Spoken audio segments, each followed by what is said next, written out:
Oh, it's changed to Wednesday now? This month? Will it be the 5th then? Okay, just this week, it's on July 5th. See, Francis, if you're interested in going, you will not regret it. Joan Gallagher up there checking in, as always. Member at large, major activist. Lauren Scott, our past political VP, now my assistant vice president. I love that. Ellen Bridle, where's Ellen? Ellen is also a member at large, and she chairs our National Elections Committee. That's why we need a state, because Ellen is really focused on electing Democrats nationally. You know, I mean, she's amazing at this. She got us, we adopted Iowa like 4 years ago, you know, she's really quite amazing. And Susan Blanchard, our treasurer. Yes, what would we do without Susan? So I think I'm good. Have I introduced everyone? We have Jeff Prang here, our city controller. We have the Honorable Betsy Butler, our former assemblywoman. And anyone else I'm missing? Who? Anyone else that is one of our electeds?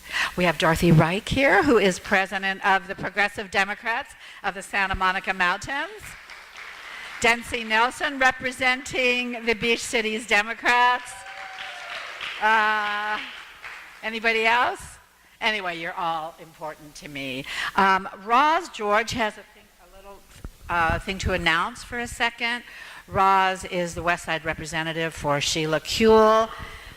And here you go. I need your help to get over these guys. Oh, you can just stand there. Here, take the mic. Oh, okay. Hi, I'm Roz George. I'm the West Side Community Liaison for Sheila Kuehl. I just want to tell you, we finally, after 2 years, have opened up a field office on Corinth Avenue near Mike Bonin's office in the same building. We will have a formal opening. I will let the club know so that you could come. It'll be in September. But you finally will have a representative covering from down in the, way downtown up to Santa Monica in the ocean. Okay, bye. Thanks, Ed. Okay, so you're all here because I'm assuming you're all major activists and we have some actions for you to do. I want to bring up Elena Ong now. Elena is super activist locally and nationally. I have known her 4 years. She's always working on something super important, and now it's healthcare. So. Thanks, Cara. Okay, good afternoon, Democrats. My name's Elena Ong. I'm the past vice chair of the California Democratic Party Women's Caucus. I didn't get there overnight. I basically became a nurse because I lived across the street from a county hospital, and I saw what they were doing to take care of people who were vulnerable, poor, and who had no other access or other form of access to health care. And that inspired me to look at health care as a right. It inspired me to work with other people on this 150-year journey for universal health care in America. I had that opportunity. I had an opportunity to work for Democrats, to elect a Democratic president who would uphold the universal health care principles. I had the chance to actually lobby on the Hill to make sure that the Affordable Care Act passed into law in 2010. I actually attended the bill signing ceremony because I was so involved. I got a chance to shake the president's hand at the Health Care and Education Reconciliation Act. And that's why I understand and know the power of what's going on in the U.S. Senate right now. As you know, the American Health Care Act passed the House back in May of 4th. And the reality is it basically got regurgitated by the U.S. Senate. And they are basically, they almost put it to the floor for a vote last week, and you know it got stopped. And it got stopped because of you. So I want to give you a big round of applause for that, because we showed resistance. And we showed it big time. But the point is that they're counting on us to be overwhelmed and tired and to give up. And to get tired of the everyday fight that we have to do to just earn a living, much less fight them at every step, at every turn. The reality is that the CBO score came out the other day, and we're worse off with this better care of Reconciliation Act of 2017. 22 million more people will be uninsured by 2016 under this proposed bill, and $750 billion will be decimated from the Medicare fund. And why? Somebody here knows the answer. Why are we taking health care away from the poor and the indigent, the elderly and the infirm? That's right. Now, why are we picking on people's lives? And the point is that we need to fight this at every turn. And there will be other bills that they'll be doing, and it's important that they stay out of the Affordable Care Act. And we actually have an opportunity this week to basically call friends and families. So I'm going to look around the room, and I'm going to call out a few key states, and I'm going to see whether or not you know friends or family, relatives, colleagues, etc. in them. Alaska, raise your hand if you know anybody in Alaska. Okay, great. Keep your hand up. Arkansas, anybody? Okay. Arizona, all right. Colorado. Oh wow, a lot of Coloradans. Great. We've got a senator there who's very malleable, who might actually not vote no on the repeal of the Affordable Care Act. Louisiana, Maine, Nevada. All right, Maine. We're talking about a very malleable U.S. senator there. Nevada. Wow, that's great. Ohio. Pennsylvania. Okay. And West Virginia. Okay. These states have been identified as having U.S. senators that actually will listen to you because they're vulnerable. They're vulnerable, okay? And the reality is that they'll listen to you, and they may actually vote no because they don't want it on their backs, that they're the person that basically is going to repeal the Affordable Care Act. So basically you have a blue sheet in front of you. It has a list of 7 actions. On the front page is actually about a rally that's happening on Monday at Harvard UCLA featuring U.S. Senator Kamala Harris. And I want you to go to that and get all excited and bring your friends and family and listen to why we need to prevent this from happening. There's 7 actions to stop the GOP plan to repeal the ACA, including writing your senators, calling them, tweeting your friends and families in key states, meeting your member of Congress, joining in-person events, attending a town hall, etc., and changing your profile. So I want you to do step 3, attend the rally on Monday. There's also a town hall that Maxine Waters is doing on Wednesday night. There are phone banks that are happening in Los Angeles, in North Hills, and also in Orange Grove. And I'd like to set one up. They're doing theirs on Wednesday, July 5th. But I'd like to see whether or not there's interest in this room to actually set up a phone bank, to call your friends and families, or even in the privacy of your home, email your friends and family. But the point is, I need to know that you're on board with this, because come next week, on July 10th, that is, this thing could come to a floor vote with a CBO rescoring. And we need to stop them in the track. We need to kill this bill.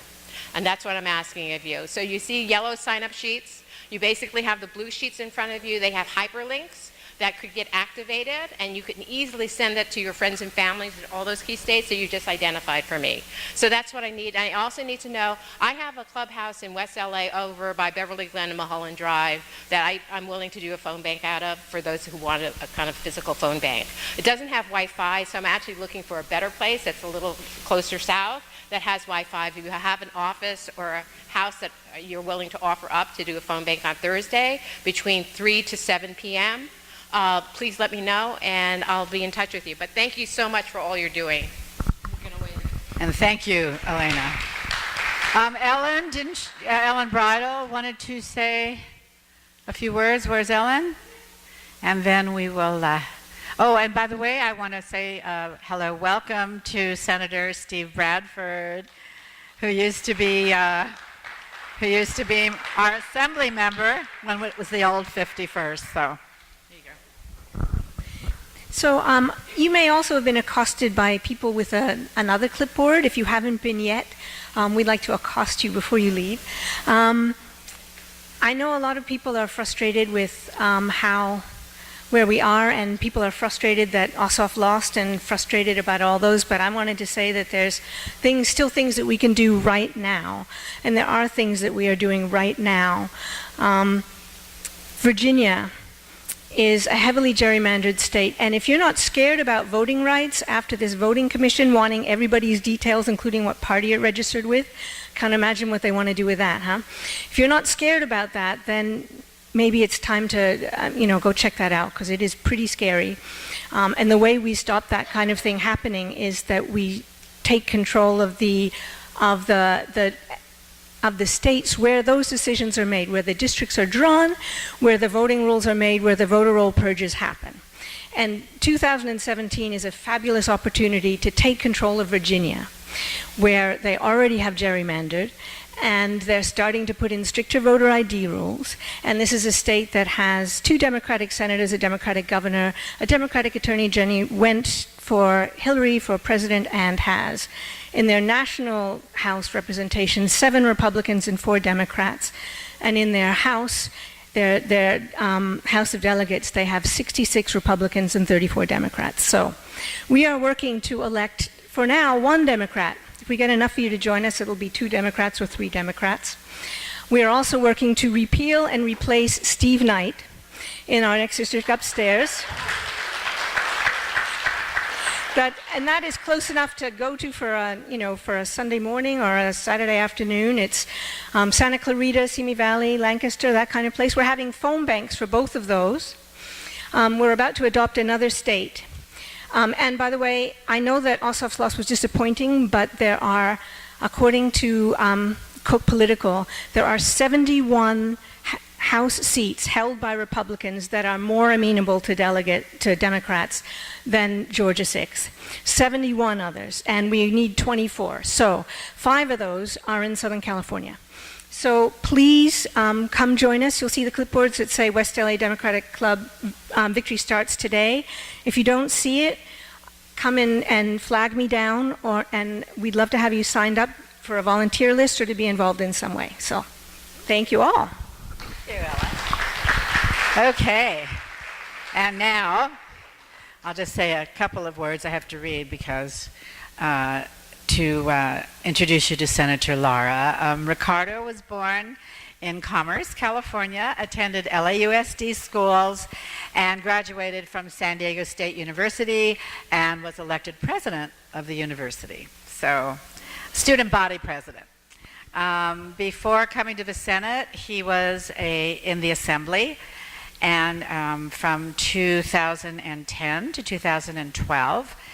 And now he is going to, in 2018, he is currently running to replace Dave Jones as our California State Insurance Commissioner.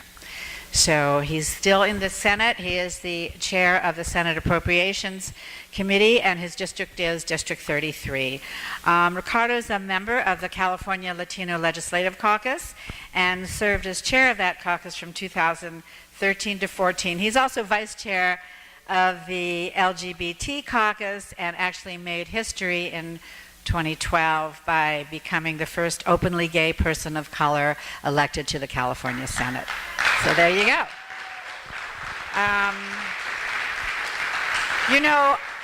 I have a lot to say here, but maybe you're just are you gonna talk about yourself a little bit? I would love that. So why don't you come on up? And I know that you passed legislation for cleaner air, expanding health care, of course, that's why we're here, and to protect civil rights of Californians. So you're going to address all that, right? Thank you. Thank you, sweetie. Thank you. Thank you. Good morning. It's great to be here with you today and talk to you about a couple things that I know you're interested in. It's an honor for me to be here. Senator Bradford and I were in Orange County walking precincts to try to defeat this horrible attempt to unseat our colleague, Senator Josh Newman, who won his election in Orange County fair and square. And now the Republicans can't deal with the fact that we have a Democrat in Orange County and 60 days into the job are trying to repeal him out of office. So we're working hard to keep a good Democrat from Orange County with us in the state legislature. And in particular, I want to just, say a little bit about myself so you know a little bit about who I am. I was born and raised in Commerce, East LA area. Both my parents were undocumented immigrants for over 10 years, and we had no health care. For us, accessing health care meant taking a trip down south to ensure that we had our dental taken care of, whatever we had. And what we did in between when we got sick were home remedies. I mean, that was the only option we had because my parents had no other option. And so as we continue to have this discussion about universal health care, it is very personal to me because I actually lived without having any access to care in the most richest country, in the most powerful country, which is the great state of California. And, I love the work that we're doing as Democrats, being able to organize and continue this fight against Trump, that we also have to make sure that we take care of business here at home. And we have to make sure that we continue to push these progressive policies that move our country forward. And we know wherever California goes, the rest of the country follows. And this is why it's so imperative for us not to give up. But I'm also very proud to be a part of a Senate, a California State Senate, that really has become the most deliberative body in the entire country. And I'll tell you why. Because we're not afraid to take tough stances. We're not afraid to make really tough decisions and important decisions that affect the quality of life for every Californian.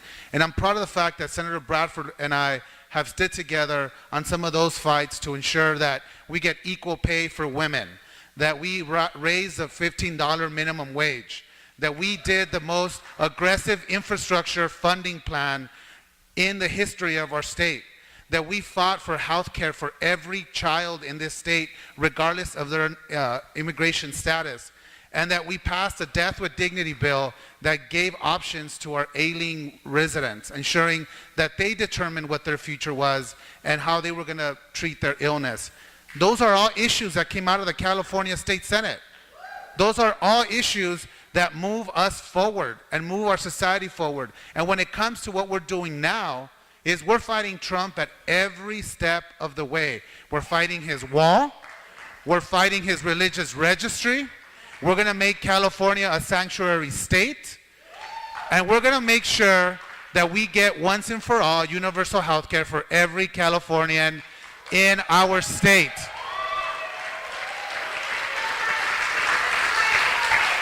And,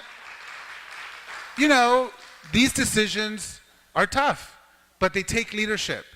And we know with your support, with the support of what the nurses have given us and our friends and brothers in labor, we're going to win.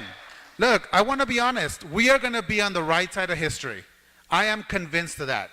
Universal health care is going to become a reality in this country and in this state as long as this president keeps demolishing our health care system at the federal level. Everything indicates to the fact that no matter what they do in Washington, D.C., we are going to get less money to cover the same amount of people that we have. No matter what grand scheme they come up with, we're going to get billions of dollars less. So what are we going to do? They're pushing us towards a universal healthcare system because it is the only option for us to cover not only the folks that are currently covered now, but what we want to do is expand it to everyone. So while they're erring on limiting care, we are taking a courageous step forward and saying we should cover everyone, that everyone has a right to health care. It is our civil rights issue of this century. Access to health care is our civil rights issue. Why? Because there's people still that are splitting their pills because they cannot afford their medication. There are people foregoing care because they cannot afford it. People losing their homes and their livelihood because they cannot afford their doctors and hospital bills. And so we have no other choice but to resist and fight. And what does this mean for us now as we talk about SB 562? Well, SB 562, we're going to have a conversation with our speaker, and he vowed to work with me, so I look forward, and I'm going to give him the benefit of the doubt.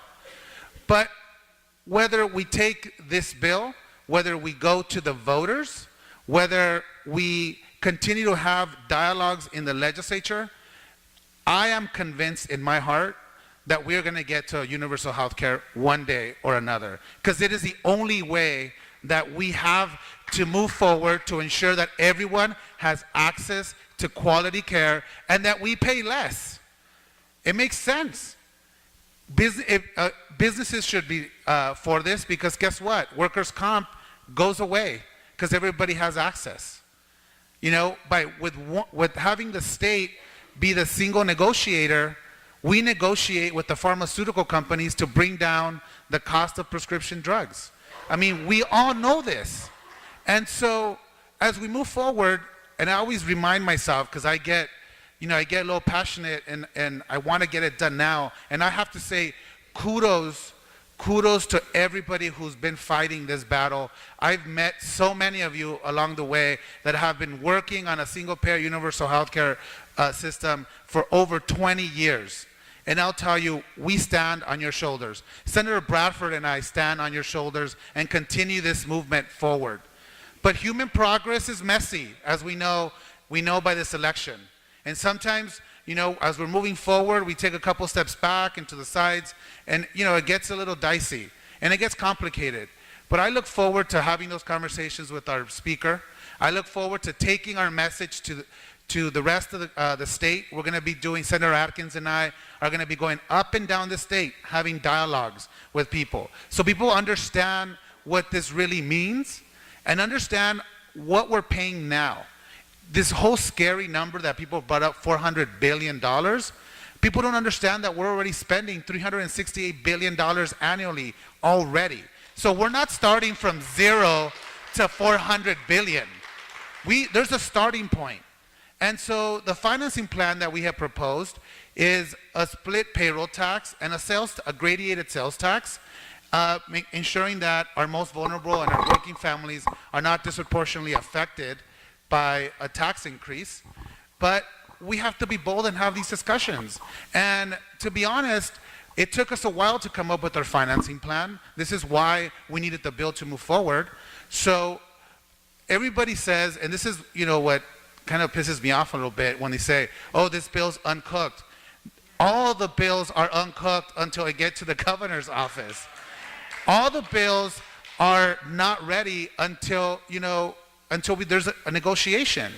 And so our goal was to move it forward, to bring the governor to the table and have a conversation about what is his ideas for a funding plan. And waiting for the feds, to me, does not make sense. Are we going to wait for them to dismantle the entire system and then we start from zero? Or do we take what we have now and we actually work with them, because we are going to need a federal waiver, and we're also going to need to amend our constitution, which means we're going to have a vote of the people. So it is complicated. It's still a long road ahead, but I am convinced we're going to get there.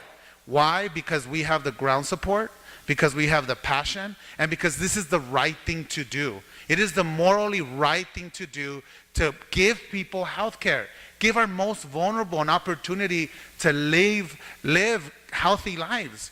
As somebody who lived without care, I'll tell you, this is one of the most important things that I've been involved in. And to say that our bill's not ready, well, of course, there's a legislative process that takes place.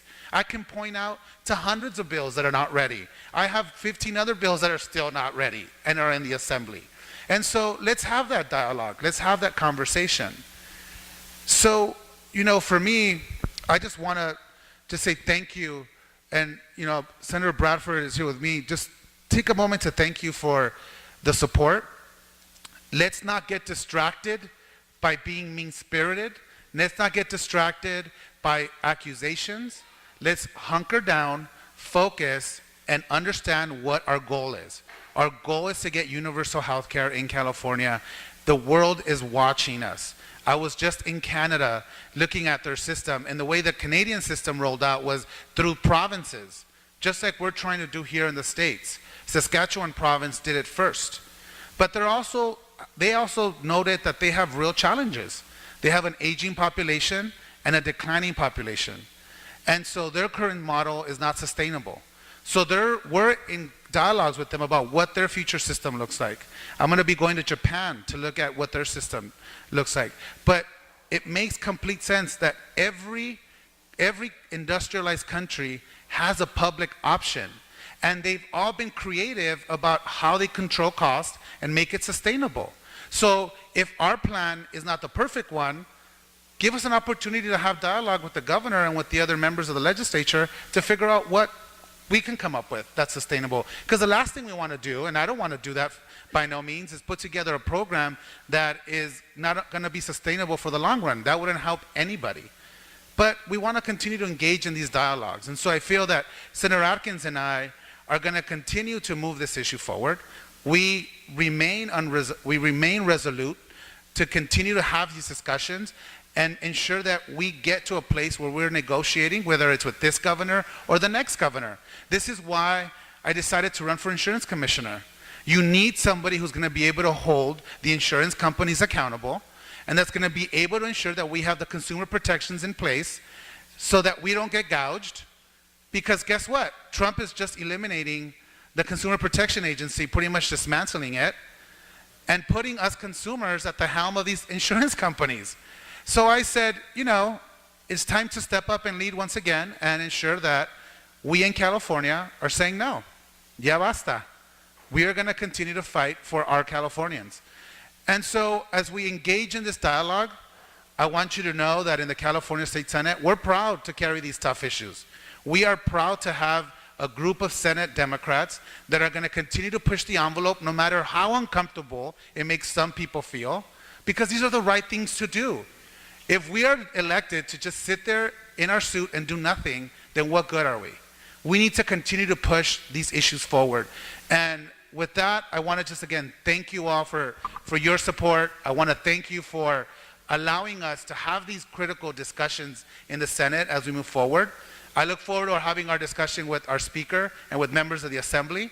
And we're going to get this done. And we're going to get it done right. And we're going to continue to push this issue because we know it's the morally right thing to do. And I want to thank you for your time. Thank you so much. Okay.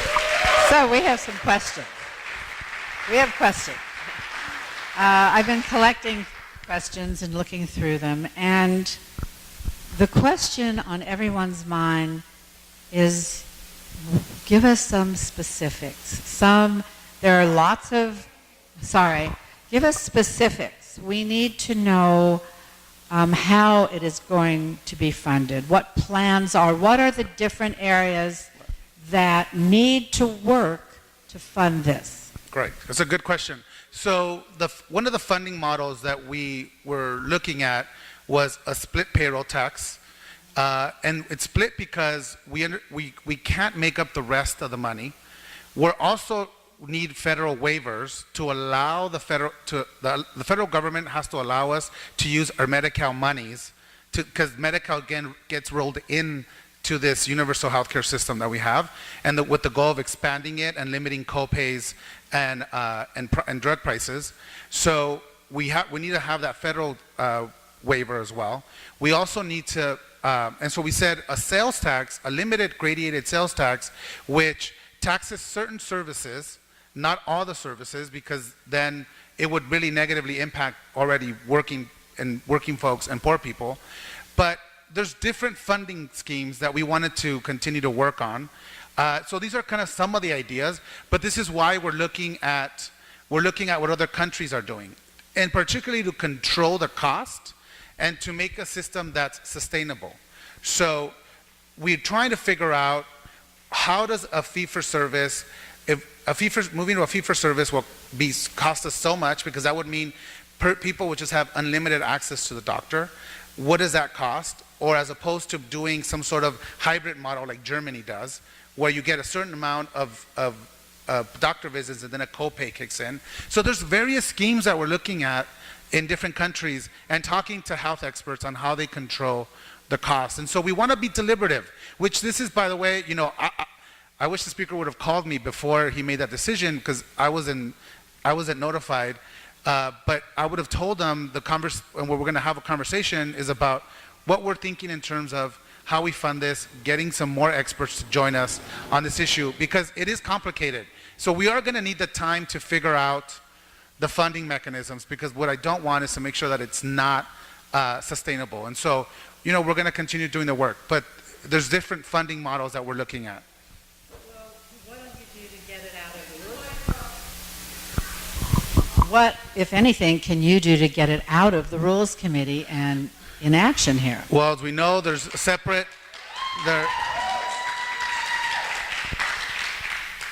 that's great. Love it. Yeah, right. I love the enthusiasm. As we know, that's a separate house.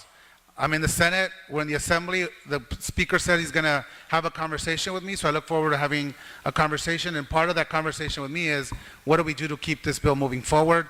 Because either this bill moves forward, or we reintroduce a bill in our House again next year that's going to move us forward. So I'm resolute. We need to figure out how we keep the issue going. And so we're going to move forward, regardless if it's SB 562 or if it's SB 123, whatever. We're going to continue to move this issue forward regardless. Yeah, I know. Everybody wants to know. I know, right? When? I'm going to have a conversation with the Speaker next week. Obviously, it's his rules, a different house. We don't have authority to tell the Speaker what to do in his house. The deadline is Monday, I understand. No, there's no deadline. The Speaker can move bills out of his committees whenever he can, whenever he wants to. Yeah. Well, another question is, how would Medicare supplemental plans be affected? So the Medicare, that's a great question. So the idea under our plan was to fold in Medicare into our single-payer system with the hopes of expanding it and limiting co-pays and the doctor visits and the prescription drug prices. But for that, we just got a finding from our Ledge Council that we need federal approval for that. You can't just do that without the feds okaying it through a waiver, right? Because it's federally funded. So we have folks in DC that are having conversations. I honestly don't know how successful we're going to be under this administration, which is why 2020 becomes critical for us to unelect this man so we can get a federal government that will be willing to allow us to innovate, or else Medicare will stand separate, and that would only hurt our process. So, we need a federal waiver for that. We're working on getting some friends in Washington, D.C. to help us on that matter, and so, that's part of the conversations going around our SB 562.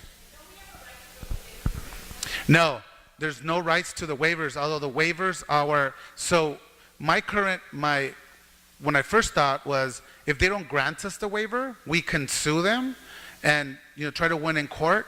But we just heard from our Ledge Council that the waivers are strictly the responsibility of the federal government. They can do that, decide that, what to do, yes or no, and we have no recourse. But what we're doing is, just as we're trying to figure out what states are applying for waivers to limit care, because we know some of the red states are using the waiver for that. So we want to see on what premise they're being granted, so then we can word our waiver very similarly, but of course we want to expand care, right? So we want to be careful on how it's worded.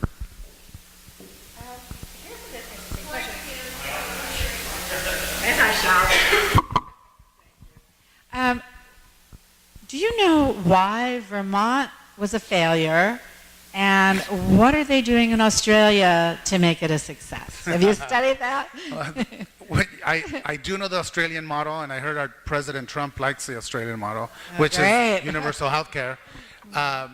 So Vermont, I have no idea why that failed. The governor said it wasn't sustainable. The funding mechanism was an issue as well. This is why we want to be very careful, and we were doing our due diligence in working with the nurses to get experts to work on a financing plan, which is why it took us a while to be able to unveil that. We wanted it to be peer reviewed. We wanted it to be a solid financial plan that people can really look at and research it and really be critical about it and have it still stand. And so we have that now, and we're going to continue to showcase the highlights of that financing plan. In Australia, and what I've noticed in other countries, which is really, really fascinating, because the other thing that we need to battle here is this kind of American exceptionalism that is really prevalent in our culture, that we can do this on our own. I did this on my own. I can get a job, and I don't need anyone. Well, that's very different in other countries. And I realized in Canada, when you have a conversation with Canadians, and you tell them, what makes you Canadian? He's like, I have access to healthcare. And everybody around me has access to healthcare. And it's a very kind of communal group mentality that we don't have here. And we've also spent centuries in this country talking really bad about government. And so what people go immediately into, government can't run anything. Government has to stay out of our business. Well, in other countries, and actually in our country, in our state, we've proven that government has been very efficient and effective in running certain things. Are you telling me we've now covered every undocumented child, every child per se, has health care because of government in this state? And to date, over 200,000 children in this state now are covered and have full scope Medi-Cal. You know, this government has done not only the infrastructure plan, but we've done so many great things when you look at Social Security. But yet there's this individual feeling in the American culture that government can't run anything. And we need to fix that and change that. Because disparaging government is only going to make our opponents stronger. So that's some of the things that we're looking at. But you know, the other model that we're also really attuned to is the Taiwanese model, where private insurance still exists, but the services that they have are still, it's a public system. They're not allowed to compete with what the public gives you, which doesn't derail the entire public healthcare system that they have. So we're looking at all these different models. We're not operating in a vacuum here. We're not trying to just, you know, we want to look at what other nations are doing to control their costs and to be able to expand their care and control drug prices. I'll tell you the other thing, just to not belabor this point, but what they're allowed to do in Canada, because they have a public system where the government is the sole negotiator, they negotiate directly with the pharmaceutical companies. And they force them to not only determine the efficacy of their drug, the new drugs that are coming out, but they're also telling them, this is how much we're going to pay you for this drug, and that's it. And so, and what they're doing too is they use this formula where they use other countries and how much the other countries are paying to be able to come up with an average. Well, guess what? They just told us they're removing the US out of that formula because we're paying 5 times the amount of what they're paying in Canada. And the irony, they told us, is that those drugs are being manufactured here in California. And so, no, the other thing, and we are actually in the Senate are pushing a bill to do drug pricing disclosure, and the drug companies are fighting us tooth and nail. We want to know how much it costs you to make your drug. And they are fighting us tooth and nail. That bill moves now to the Assembly as well. Hopefully it has better fate. But we want to make sure that we're disclosing, the companies are disclosing how much they're making off these drugs so that we can know how much we're getting gouged, at least. So, get your microphone, girl. Have you gone to the unions and the Yes. employers, and how are they feeling about it? Are they in support? We have a numerous amount of support from our unions and labor brothers and sisters. They met me. Give me a second. Let me finish. They've met with us. We're going to reconvene with SEIU, UFCW, CTA. We're all going to get together in a room and kind of figure out how we continue to keep the momentum forward. How do we keep the pressure on the assembly members? And so it is a multi-pronged approach as we move forward on this issue. So a question came up with someone who actually works for this, but why not combine forces with Blue Shield, for example, that already is single payer and is nonprofit, but it's nonprofit, you know? You're all saying no? I think I have someone who can address this. Yeah. You're all saying no, never? Ingrid, do you have something to say about this?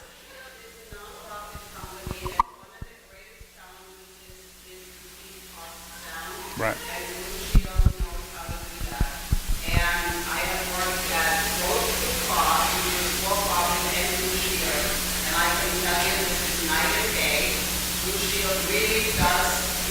entire mission is to have affordable health care. And we already administer Medicare, and you know how to administer rent, and you cannot just have a free-for-all, and I know you agree with me, Senator, where, all bills are paid. You have to have a very strong medical management in order to make sure that, patients aren't taking, multiple drugs they shouldn't be taking, and having doctor visits that are, completely out of, don't need to happen. And, we are the experts at administering health care, and I think we do it very well. And like I said, we are nonprofit, and this is a very solid California company, and I think it will be a good idea to work together. In fact, I told our CEO today, a few days ago, that, we are having this meeting, and, he actually said, I respect the state right now, because I know he would really like doing, working together on this, and, because single payer, you still need the experts to administer something like that. We are the experts. Thank you. I appreciate the comment, and the only we haven't met with, and I'll tell you, I haven't met with the healthcare insurance companies because obviously they don't have nice things to say about me these days. But what we have to do is, and what is paramount about this bill, is that we put health workers, the clinicians, the nurses, the experts in charge of what the care is and what the appropriate care is, as opposed to a third-party person. And so the only fear that I have is that, and I'll give you this example because this happened to me 3 weeks ago. My dad just had a double bypass, and his insurance, some third-party person who may or might not know anything about my dad's condition is determining what that care and when he should get that care is. And so my dad's doctor literally said, because we're like, the insurance hasn't approved him yet, although one of his arteries was 90% clogged and the other one was 80%, and they're like, he can have a stroke any minute. And the doctor said, take him to the emergency room and have him lie that he's in pain. And then the next day when the surgery is scheduled, we'll take him up. So my dad and I spent an entire day in the emergency room just sitting there, literally the entire day. Do you know how much that cost the state of California? 3 times the amount if he would have just gotten the approval to actually got in the surgery. And the thing what I can't understand is, who are these folks making these decisions? The person, the emergency room doctor sat next to me and said, Ricardo, this is what people have to do all the time. 2 things happen. The person waits until the insurance company decides when they can get care. They either get a heart attack or die. And they get to serve, or both. And so what happens is, now that third-party person says, well, the person died, or now we have to pay 3 times the amount because the person survived and now has very, very expensive care. And so I'm not opposed to having doctors make a profit so that they can have actual care. I mean, they're doctors, right? But we have to figure out who are these people making the decisions. And if those people are not healthcare professionals, they shouldn't be making decisions on what type of care we should be getting or what prescriptions we need.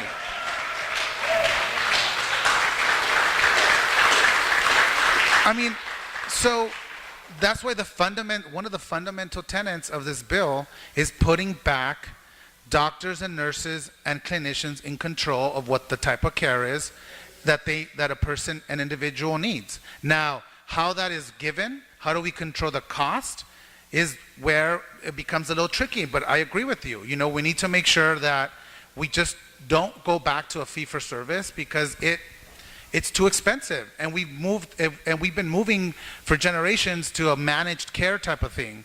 But that person who's making those decisions has to be a medical professional who understands and not some third-party person who has no idea what they're doing, and their job is just to say no so the insurance company can make more money off our lives. I mean, it's just basically for me. Yeah. You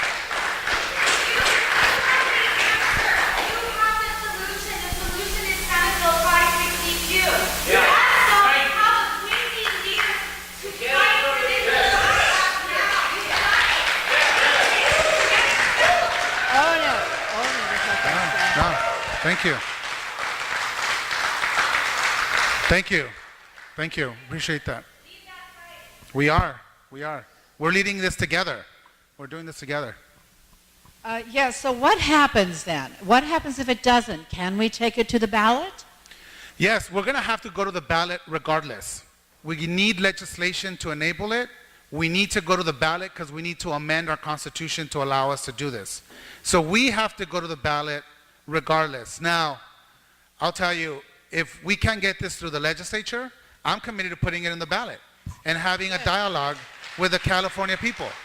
That's what Because for the first time ever in the country, by a slight margin, people now understand and support a universal healthcare system in our country. And it is higher here in California. So if we need to go to the ballot to solve this, we'll go to the ballot. I'm not afraid to do that. I just went to the ballot last year to repeal English-only laws. And trust me, I was the only one running this campaign. Yeah, right. So we've done it again. We've done it before. We'll do it again. We'll have this dialogue. I want to make sure that we keep the momentum going. We don't want to lose any momentum of what we have and what we've created. And if that means we go to the voters, we go to the voters. Okay.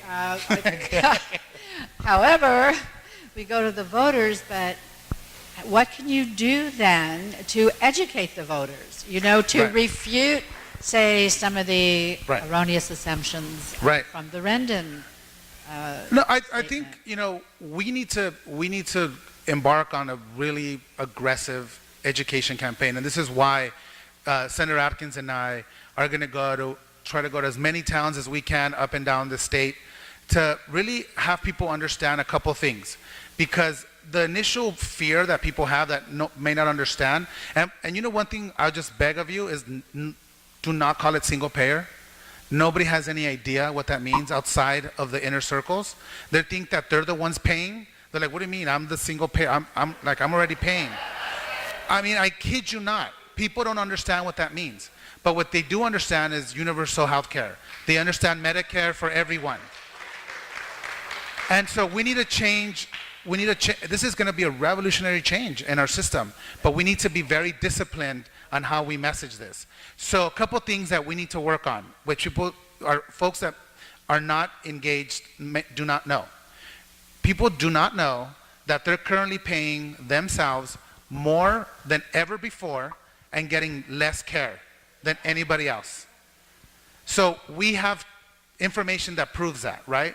So when people say like, I don't want to pay for this, this is going to be too much. Well, buddy, you're already paying. You're already paying more and getting less care.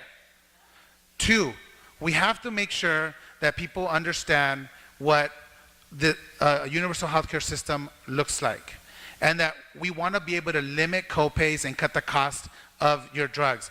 Right now, the individual, it's the state that would be the chief negotiator, as opposed to what's happening now.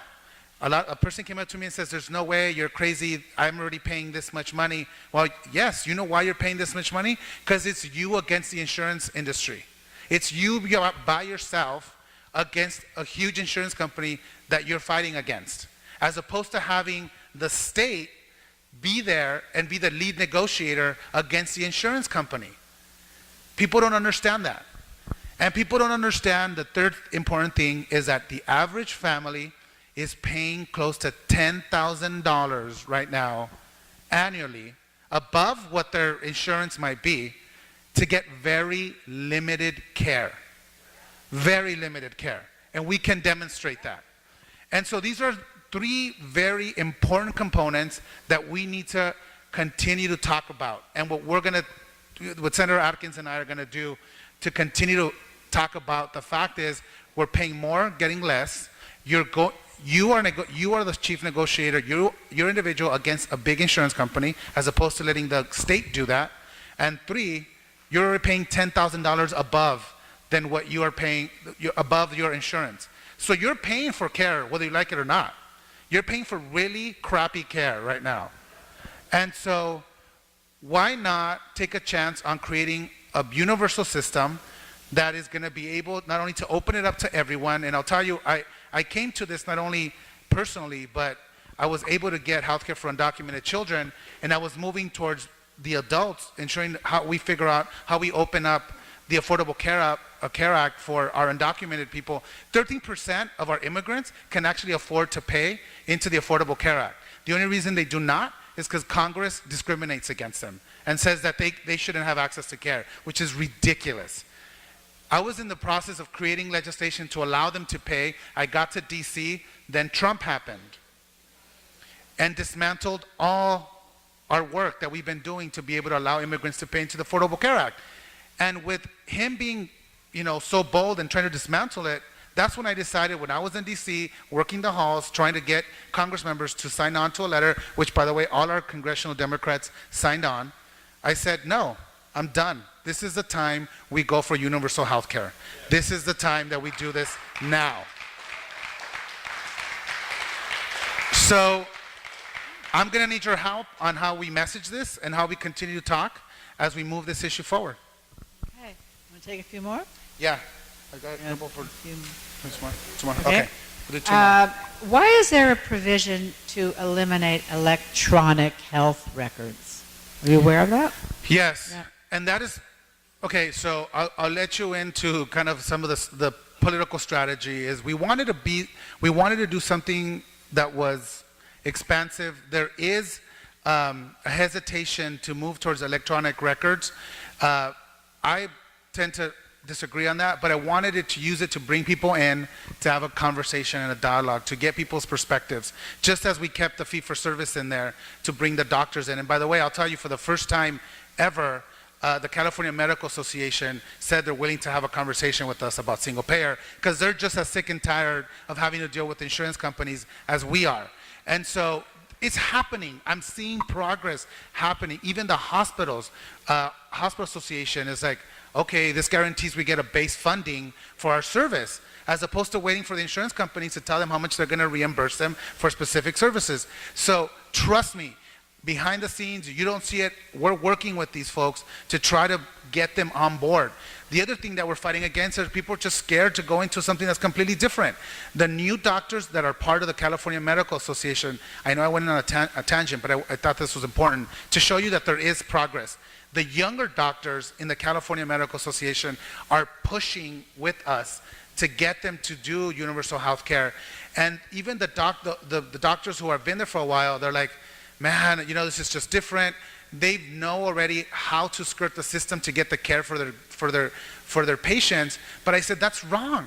Why should you have to, why should you have to tell my father to lie to go to the emergency room? And they're like, I know, but this is what we need to do. And so the younger docs who are part of the association are actually pushing the association to get us to support universal health care. So there's little tidbits in there. The electronic records are vital. It's the future, and we want to make sure the doctors have access to that. But those are tidbits to draw people in to the negotiation, to help come in and say, well, we don't agree with this. I'm like, well, what's your idea? Come in. And these are kind of strategies that I use to get people to come in to talk to me about what their views are on getting us to universal health care. Yes. Absolutely. We've demonstrated through our financial study, that's a great question, that every employer saves so much money by moving us to a universal healthcare system. We are now working with progressive chambers of commerce. We're meeting with them, trying to get them to pressure the larger chambers of commerce. So we're in the midst of doing that as well. It makes sense. No more workers' comp, because everybody gets covered.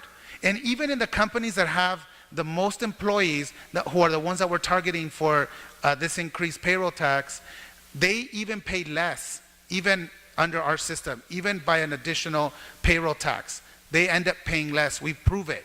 We can prove it through our study.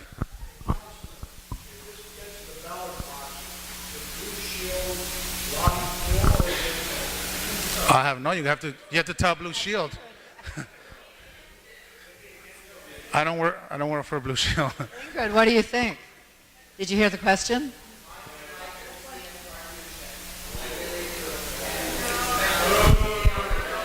Oh, come on, you guys. Don't be rude. That's really terrible. I mean, really, I don't think I'm at a Steve Knight rally here. Don't boo our vice president. She's really a stand-up person, and that offends me. Don't talk. Don't talk, Lauren Steiner.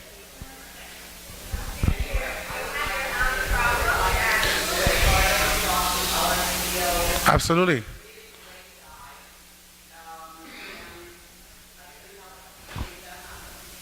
Thank you.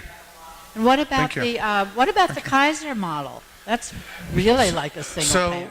I know people, I'm a Kaiser person, survivor, I should say.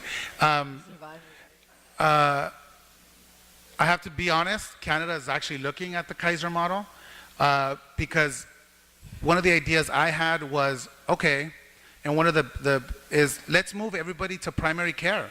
Let's make sure everybody has access to a primary care doctor. And to, like, what are the key issues that in primary care medicine we need to ensure that people are getting comprehensive care and that we're capturing kind of the early stages of any ailment before what happens now is you wait until you go to the emergency room, right?